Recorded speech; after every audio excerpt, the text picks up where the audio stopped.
1800s, there was something called the Dawes Rolls, which was basically a census that made records of people's ethnic backgrounds in order to determine which Native American tribes would get certain land allotments and other benefits.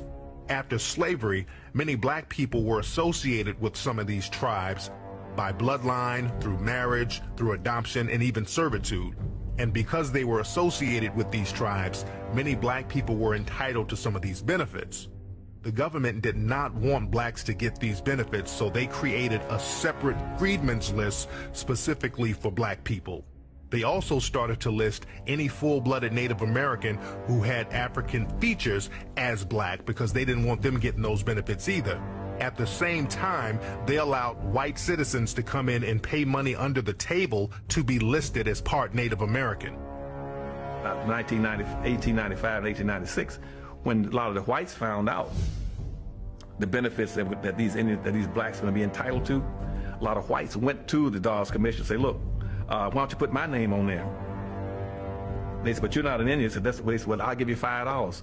So the rule got around, the policy got around that for $5 that a white could put his name on the Dawes Rolls and be called himself an Indian and be entitled to all these benefits, and all their children could be entitled to all these benefits forever. And so that became known as what's called a $5 Indian. And so if you go around now and check most of the Indians, the so-called Indians in America, about 90% of them are not even Indians. Those are just whites now who are passing as Indians. But they're getting all the benefits. And they're not paying any taxes, getting free college education. They put up a little reservation on the land that they don't live on. They have another home off and get all kind of benefits.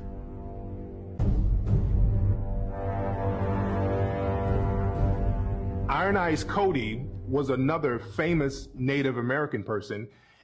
He was in the media for years.